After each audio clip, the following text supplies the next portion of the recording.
Hey, what's up, everybody? Steve Breach coming to you. Today, I was doing my live fantasy football draft. It was the first one I ever did, and as I was doing my draft, which went a lot faster than I thought it was going to, I had the oh my god top 50 incidents of WWE history.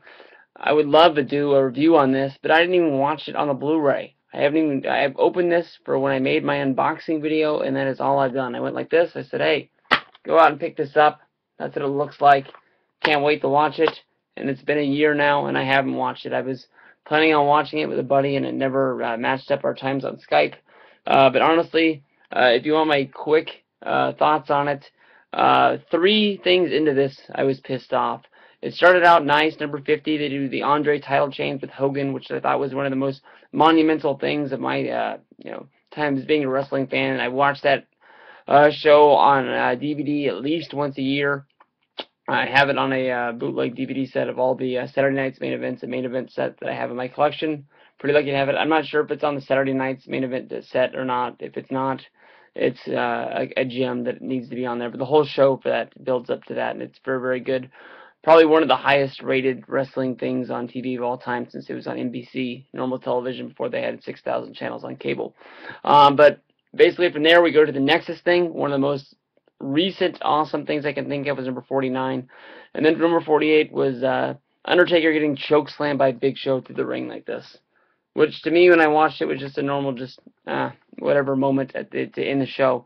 And from there, I was like, alright, I know going into this, I'm going to be pissed. Because a lot of people made reviews on this and said that this was a review thing that sucked. It was just a whole bunch of clips that if you put together was alright, but since they put it in a list form, you got mad at it. And it worked. But honestly, going through the whole thing, I remembered a whole lot of things. And I go through, and I'm watching things, I like to remember them. Especially these oh my god moments that set up major angles. I like to remember going back and thinking what the dirt sheet said certain things were going to lead to, and then how things got changed along the way, more than likely. Because, one person said they didn't want a job to somebody else or somebody like that. Well, that would happen more in WCW than WWE. They don't have a whole lot of that going on. But you know how angles gets changed. But basically, it got down to, I think it's number 6. I don't really want to spoil the list, but to tell you how bad this was, after this was, I was thinking about it so bad, I turned the DVD off, and I don't even know what number 1 through 5 is. And don't spoil it for me or I'll be pissed. Because I do plan on rewatching it at some later date and time. But number 6 was Vince McMahon getting blown up in the limo at Vince Appreciation Night. And I honestly don't have a clue, or I don't remember what the hell was supposed to happen. From that, I seem to remember about that time they were trying to find a way to push Mr. Kennedy. And I'm not sure if it was revealed that he was going to be the person that blew it up and killed Vince McMahon. Then they would later reveal that Vince McMahon wasn't dead. Shocker. And then bring him back in order to push Mr. Kennedy even harder after, making him look like such a bad guy, make him look like even more of a villain to team up with McMahon, and McMahon not being dead. I remember that when they covered up the whole thing because of fucking Chris Benoit, we'll never know what happened. I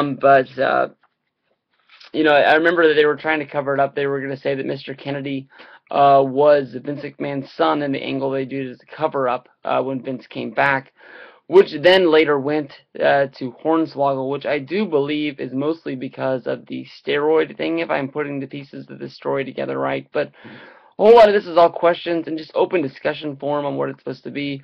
Mr. Kennedy's a guy that I think really, really deserved a push in WWE, and maybe him being the poster boy of going out after the Benoit thing, saying he never did steroids, and then right after that, maybe not even months later, being, put out there in the news that he had bought steroids online, and the whole steroid scandal that I think ESPN broke the story on. That sort of blew up in their face worse than they...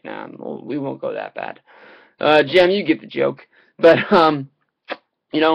open discussion. Stevie Breach, I don't remember anything about this. Maybe I'm just clouded about it, and I'm too lazy and don't have much faith that if I asked a question to the Observer, they would get back to me, since I know they get a ton of questions, and I'm not a member of the board. But if anybody else knows, or if anybody else, knows anything about it, let me know, because I want to know. I'll be honestly reading the comments on these as soon as they come in, and hopefully I get tons of them, and I appreciate it. Thank you very much.